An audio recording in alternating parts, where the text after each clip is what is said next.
तो दोस्तों आज हम फिर से आपके लिए लेकर आए हैं देश और दुनिया की सभी ताजा बड़ी खबरें। फटाफट एक एक कर विस्तार से आज आपको बताएंगे, तो वीडियो को अंत तक जरूर देखें। दोस्तों वीडियो बनाने में हमें काफी मेहनत लगी है, तो वीडियो को लाइक जरूर कर दें। दोस्तों पहली खबर में आपको बताएंगे जो बिग ब्रेकिंग न्यूज सामने निकल कर आ रही दोस्तों कि कृषि कानून को लेकर किसानों ने दिया मोदी अमित शाह को तगड़ा झटका। किसानों ने किया ऐलान, अब अंबानी अडानी के प्रोडक्टों का पूरे देश में करेंगे बहिष्कार और दिल्ली यूपी हाईवे को भी करेंगे ठप। मोदी अमित शाह की बढ़ गई हैं मुश्किलें, तो वहीं आपको बताएंगे दोस्तों कि एनआरसी को लेकर पश्चिम बंगाल से अमित शाह को लगा तगड़ा झटका। ममता बनर्जी ने किया ऐलान, पश्चिम बंगाल में लागू नहीं होने देंगे एनआरसी और एनपीआर। तो वहीं आपको बताएंगे दोस्तों कि दिल्ली हिंसा को लेकर भाजपा की खुली पोल, दिल्ली हिंसा में आया अमित शाह का नाम, अब जेल जाएंगे अमित शाह। वहीं आपको बता दें कि सीपीएम की रिपोर्ट में हुआ है यह खुलासा, भाजपा की बढ़ गई हैं मुश्किलें। तो वहीं आपको बताएंगे दोस्तों कि किसानों के सख्त रुख के बाद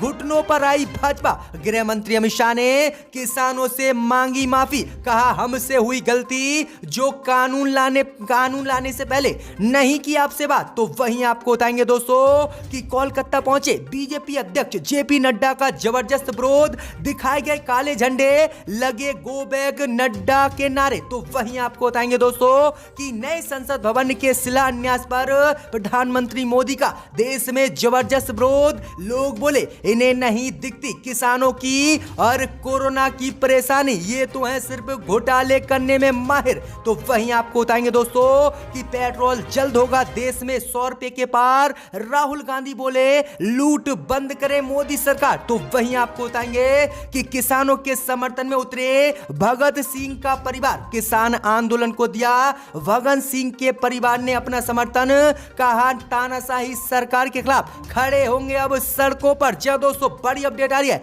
भगत सिंह के परिवार ने दे दिया है किसानों को अपना समर्थन। तो दोस्तों सभी खबरों को एक एक कर बताएंगे, वीडियो को लाइक कर दें। इसी बीच पर तो दोस्तों पहली खबर की ओर जो बिग ब्रेकिंग न्यूज सामने निकल कर आ रही दोस्तों कि प्रस्ताव खारिज करने के बाद किसानों ने बढ़ा दी मोदी अमित शाह की टेंशन, किया ऐलान, अब अंबानी और अडानी के प्रोडक्टों का पूरे देश में करेंगे बहिष्कार, नहीं तो कृषि कानून ले मोदी वापस। जी दोस्तों आपको बता दें कि नए कृषि कानून के खिलाफ 14 दिनों से जारी किसान आंदोलन अब जोर पकड़ता नजर आ रहा है। सरकार की तरफ से दिए गए संशोधन के प्रस्ताव को किसानों ने ठुकरा दिया।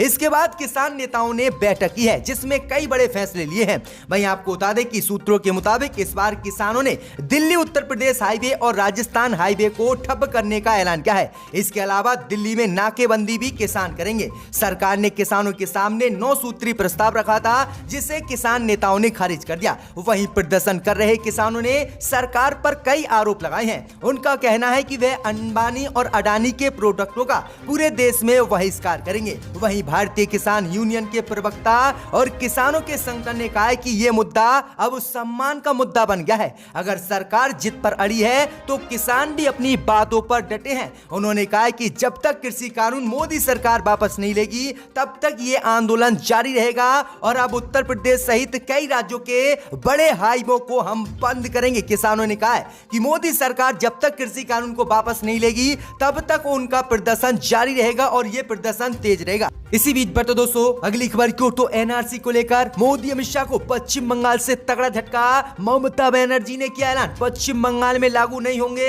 एनआरसी और एनपीआर। जी दोस्तों आपको बता दें ये बड़ी खबर सामने निकल कर आ रही दोस्तों कि पश्चिम बंगाल से एनआरसी और एनपीआर को लेकर मोदी अमित शाह को तगड़ा झटका लगा है। पश्चिम बंगाल की मुख्यमंत्री ममता बनर्जी ने ऐलान किया है कि पश्चिम बंगाल में किसी भी कीमत पर एनआरसी और एनपीआर को हम लागू नहीं होने देंगे। मुख्यमंत्री ममता बनर्जी ने मोदी अमित शाह पर हमला बोलते हुए कहा है कि नागरिकता संशोधन कानून झूठा है, सभी देश के नागरिक हैं, उन्हें फिर से नागरिकता की जरूरत नहीं है। वहीं आगे भाजपा पर हमला बोलते हुए ममता बनर्जी ने कहा है कि नागरिकता के नाम पर देश से बाहर निकालने की भाजपा साजिश रच रही है। भाजपा चुनाव के समय कुछ और बोलती है और चुनाव के बाद कुछ और करती है। वहीं आगे उन्होंने कहा है कि CAA के नाम पर भाजपा देशवासियों को धोखा दे रही है।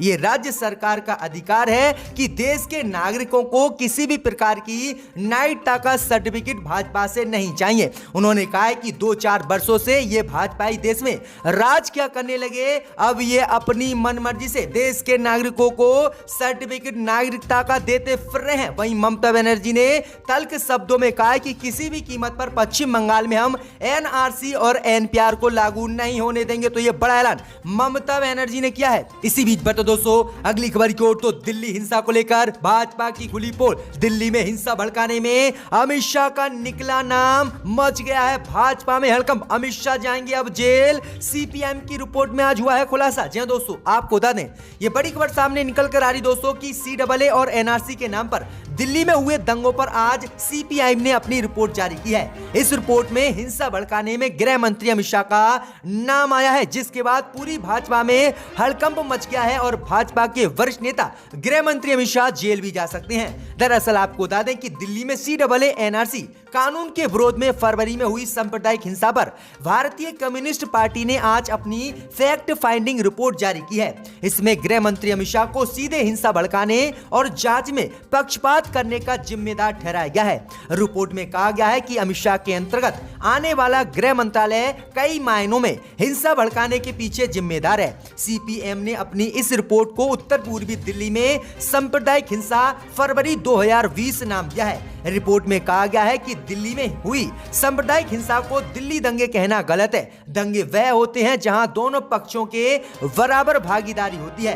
भाई आपको बता दें कि आगे इसमें कहा गया है कि पहले हिंदुओं ने हमला किया और बचाव में मुस्लिम पक्ष लगा रहा, इसीलिए मुस्लिम पक्ष के लगभग 40 व्यक्तियों की मौत हुई, जबकि हिंदुओं की सिर्फ 13 की मौत हुई और कुल 53 मौत इस हिंसा में हुई। भाई आपको बता दें कि इस रिपोर्ट में यह भी खुलासा हुआ है कि गृह मंत्री अमित शाह ने जब जांच हुई थी तब हिंदुओं का पक्ष लिया और मुसलमानों का पक्ष नहीं लिया, इसलिए पूरी हिंसा मुसलमानों पर थोप दी गई। जी दोस्तों बड़ी अपडेट आ रही है, भाजपा में हड़कंप मच गया है इस खबर के बाद। इसी बीच बता दोस्तों अगली खबर की ओर, तो किसानों के सख्त रुख के बाद बैकफुट पर आई भाजपा। गृह मंत्री अमित शाह ने किसानों से मांगी माफी और किसानों के रुख को देखकर जेपी नड्डा के घर हाई लेवल मीटिंग। जी दोस्तों आपको बता दें, ये बड़ी खबर सामने निकल कर आ रही दोस्तों कि मोदी सरकार द्वारा भेजे गए प्रस्ताव को किसानों ने खारिज कर दिया और कहा कि हमें कृषि कानून में संशोधन मंजूर नहीं है, मोदी सरकार इस कानून को वापस ले। इसी के बाद पूरी तरह से भाजपा किसानों के सामने झुकी और गृह मंत्री अमित शाह ने किसानों से माफी मांगी। जी दोस्तों आपको बता दें कि किसानों ने बताया है कि जब हमने गृह मंत्री अमित शाह के साथ मीटिंग की तब हमने गृह मंत्री अमित शाह से कहा कि जब आप कृषि कानून लेकर आए तब आपने किसानों से बातचीत पहले क्यों नहीं की, उसके बाद आप हमारी बात सुनकर कृषि कानून लेकर आए थे। जिसके बाद गृह मंत्री अमित शाह ने कहा कि हमसे गलती हो गई जो आपसे कृषि कानून लाने से पहले चर्चा ना की। वहीं आपको बता दें कि जब गृह मंत्री अमित शाह के भेजे गए प्रस्ताव को किसानों ने ठुकराया और सख्त रुख तो भाजपा को दिखाया, तब भाजपा ने जेपी नड्डा के घर आज हाई लेवल मीटिंग बुलाई है। वहीं उधर किसानों का धरना जारी है। वहीं आपको बता दें कि आज इस मीटिंग में गृह मंत्री अमित शाह, राजनाथ सिंह और कृषि मंत्री नरेंद्र सिंह तोमर सहित कई बीजेपी के केंद्रीय मंत्री शामिल हैं और किसानों की इस कानून को लेकर ही बैठक चली है। उम्मीद जताई जा रही है कि किसानों के आंदोलन तेज करने के डर से भाजपा अब कृषि कानून को एक आध दिन में वापस ले सकती है, क्योंकि किसानों ने 14 दिसंबर को एक बार फिर से पूरे भारत को बंद करने का ऐलान किया है, जिसके बाद भाजपा बैकफुट पर आई है। इसी बीच बता दोस्तों अगली खबर की ओर, तो नए संसद भवन के शिलान्यास पर प्रधानमंत्री मोदी का पूरे देश में जबरदस्त विरोध। लोग बोले इन्हें नहीं दिखते किसान और कोरोना। जी दोस्तों आपको बता दें, ये बड़ी खबर सामने निकल कर आ रही दोस्तों कि देश के नए संसद भवन का शिलान्यास आज प्रधानमंत्री मोदी थोड़ी ही देर में करने वाले हैं। इस शिलान्यास के बाद विस्टा प्रोजेक्ट के तहत बनाए जा रहे भारत के नए संसद भवन में 974 करोड़ रुपए लगेंगे। वहीं आपको बता दें कि प्रधानमंत्री मोदी के शिलान्यास पर अब विपक्षी पार्टियों ने जोरदार हमला बोला है। वहीं आपको बता दें कि कांग्रेस राजद ने मोदी द्वारा किए जा रहे नए संसद भवन के शिलान्यास का विरोध किया है और कहा है कि प्रधानमंत्री मोदी को देश में किसानों का मुद्दा नहीं दिखाई देता है और ना ही प्रधानमंत्री मोदी को कोरोना दिखाई देता है। वहीं आपको बता दें कि राजद कांग्रेस ने कहा है कि जब कोई विपक्षी पार्टी का नेता किसी कार्यक्रम में या फिर धरना प्रदर्शन में शामिल होता है तो बीजेपी वाले कहते हैं कि कोरोना फैला दिया, लेकिन प्रधानमंत्री मोदी नई नई जगहों जाकर शिलान्यास कर रहे हैं, भीड़ में इकट्ठा हो रहे हैं तब आखिरकार कोरोना नहीं फैलता है। वहीं राजद कांग्रेस ने प्रधानमंत्री मोदी और अमित शाह पर हमला बोलते हुए कहा है कि पहले देश में किसानों का मुद्दा प्रधानमंत्री मोदी सुलझाएं, उसके बाद ही शिलान्यास करें। वहीं आपको बता दें कि आगे हमला बोलते हुए कहा है कि इस समय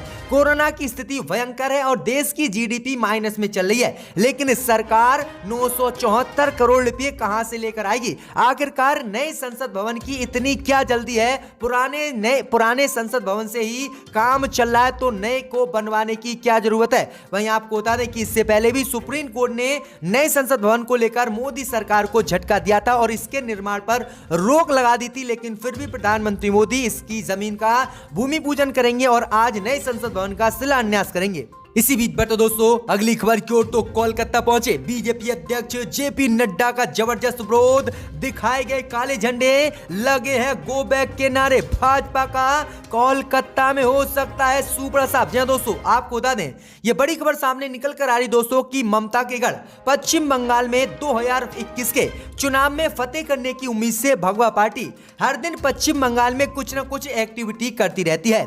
इसी सिलसिले में कोलकाता पहुंचे बीजेपी के राष्ट्रीय अध्यक्ष जेपी नड्डा का पश्चिम बंगाल में जबरदस्त विरोध हुआ है और काले झंडे दिखाए हैं, वहीं गो बैक के नारे लगाए गए हैं, जिसके बाद लगता है कि पश्चिम बंगाल में 2021 के चुनाव में भाजपा का सुपड़ा साफ होगा। ये विरोध उस वक्त शुरू हुआ है जब नड्डा बीजेपी दफ्तर पहुंचे तो उनके खिलाफ गो बैक के नारे लगाए गए। नड्डा ममता गढ़ के भवानीपुर में कार्यक्रम को संबोधित कर रहे थे, जिसके बाद ये जबरदस्त विरोध हुआ है, जिसके बाद बैकफुट पर आई है भाजपा और बुरी तरह से जेपी नड्डा वहां से भागे हैं। जब दोस्तों बड़ी अपडेट आ रही है।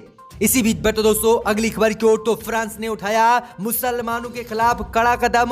फ्रांस सरकार लेकर आई है मुसलमानों के लिए विवादित कानून। अब मस्जिदों पर फ्रांस में रखी जाएगी कड़ी नजर और एक से दूसरी शादी नहीं कर सकेगा फ्रांस में मुसलमान। जी दोस्तों आपको बता दें ये बड़ी खबर सामने निकल कर आ रही है दोस्तों कि फ्रांस की सरकार ने बुधवार को मुसलमानों के खिलाफ एक विवादित कानून फ्रांस में लागू कर दिया है। वहीं आपको बता दें कि फ्रांस में जो विवादित कानून फ्रांस की सरकार ने लागू किया है, इसके तहत फ्रांस की सभी मस्जिदों पर कड़ाई से नजर रखी जाएगी और फ्रांस में मस्जिदों को विदेश से मिलने वाले पैसे पर भी इस कानून के तहत रोक लगा दी है। वहीं आपको बता दें कि अब फ्रांस में मुसलमान एक से दूसरी शादी नहीं कर पाएगा, इस पर भी रोक लगा दी है, जिसके बाद फ्रांस का जबरदस्त विरोध देश के मुसलमान कर रहे हैं। वहीं आपको बता दें कि इससे पहले भी फ्रांस में पैगंबर मोहम्मद साहब का विवादित कार्टून बनाया गया था, जिसके बाद फ्रांस का पूरी दुनिया में विरोध हुआ, लेकिन अब फ्रांस एक बार फिर से विवादित कानून लेकर आ गया। इसी बीच बता दोस्तों अगली खबर की तो पेट्रोल जल्द होगा देश में 100 रुपए के पार। राहुल गांधी बोले लूट बंद करे मोदी सरकार। जी दोस्तों आपको बता दें कि देश के विकास और मोदी सरकार के अच्छे दिनों के इंतजार में जनता की आंखें तरस गई हैं, लेकिन इसके विपरीत मोदी राज में बढ़ रही महंगाई की मार ने गरीब जनता की कमर तोड़ने का काम किया है। इस बीच चौंकाने वाली खबर सामने निकल कर आ रही दोस्तों कि अगर मोदी सरकार द्वारा पेट्रोल और डीजल पर टैक्स कम नहीं किए जाते हैं तो आने वाले 1-2 महीने में पेट्रोल की कीमत पूरे देश में 100 रुपये हो जाएगी। बताया जा रहा है कि मोदी सरकार द्वारा इस साल में ही पेट्रोल और डीजल की एक्साइज ड्यूटी बढ़ाई जा चुकी है, जिस पर राज्य सरकारें भी टैक्स वसूलती हैं। इस वक्त देश के ज्यादातर राज्यों में पेट्रोल की कीमत 90 रुपए चल रही है, लेकिन आने वाले समय में अगर मोदी सरकार ने टैक्स कम नहीं किया तो ये कीमत हर राज्य में 100 रुपए प्रति लीटर हो जाएगी। वहीं आपको बता दें कि इसी को लेकर राहुल गांधी ने भी मोदी पर हमला बोला है। राहुल गांधी ने कहा है कि आंदोलन करते किसान हो या जनता पर महंगाई की मार हो, पेट्रोल डीजल भी पहुंच से बाहर हो, अब पानी हो गया सर से पार, लूट बंद करे मोदी सरकार। जी दोस्तों ये बड़ा हमला राहुल गांधी ने बोला है। इसी बीच बता दोस्तों अगली खबर की तो कृषि कानून को लेकर मोदी अमित शाह को तगड़ा झटका। शहीद भगत सिंह के परिवार ने दिया किसानों को अपना समर्थन, मोदी अमित शाह को सुनाई खरी खरी। जी दोस्तों आपको बता दें कि बीजेपी जिस किसान आंदोलन को विपक्ष की साजिश बता रही है, उसके समर्थन में अब शहीद भगत सिंह का परिवार सड़क पर उतर आया है। दरअसल आपको बता दें कि शहीद भगत सिंह की भांजी गुरजी गुरजीत कौर किसानों का साथ देने के लिए टिकरी बॉर्डर पहुंच गई हैं। यहां उन्होंने किसानों का समर्थन करते हुए गृह मंत्री अमित शाह सहित मोदी सरकार पर हमला बोला और भाजपा सरकार को तानाशाही सरकार बताया। जी दोस्तों, आपको बता दें कि एक न्यूज चैनल से बात करते हुए गुरजीत कौर ने कहा कि शहीद भगत सिंह की सोच किसानों मजदूरों का सिर ऊंचा देखने की थी। आज किसान तकलीफ में हैं और ये हर हिंदुस्तानी का फर्ज है कि वो मुश्किल की इस घड़ी में किसानों का साथ दें। मैं यहां अपने फर्ज को पूरा करने आई हूं और मोदी अमित शाह से मेरी विनती है कि वह कृषि कानून को वापस ले और केंद्र की मोदी सरकार किसानों की बात सुने। तो इसी बीच बढ़ते दोस्तों अगली खबर की ओर, तो भाजपा के मंत्री दानवे का शिवसेना ने दिया तीखा हमला। कहा चीन पाक पर करनी चाहिए सर्जिकल स्ट्राइक क्योंकि किसान आंदोलन के पीछे भाजपा बता रही है चीन पाकिस्तान। कहा जी दोस्तों, आपको बता दें कि भाजपा के केंद्रीय मंत्री राव साहब दानवे ने हाल ही में बयान दिया था और किसान आंदोलन के पीछे चीन पाकिस्तान का हाथ बताया था। अब इसी बयान को लेकर बीजेपी पर संजय रावत ने तीखा हमला बोला है। जी हाँ दोस्तों, आपको बता दें कि शिवसेना सांसद संजय रावत ने कहा है कि इस मामले को गंभीरता से लेना है। चीन और पाकिस्तान पर भाजपा को सर्जिकल स्ट्राइक करनी चाहिए क्योंकि किसान आंदोलन के पीछे भाजपा चीन और पाकिस्तान की साजिश बता रहा है। वहीं आगे उन्होंने कहा कि गृह मंत्री अमित शाह और प्रधानमंत्री मोदी इस मामले को लेकर एक बैठक करें और चीन पाकिस्तान पर सर्जिकल स्ट्राइक करें जिससे कि वह किसानों का साथ ना दे सकें। जी दोस्तों, ये संजय रावत ने बड़ा हमला भाजपा पर किया है।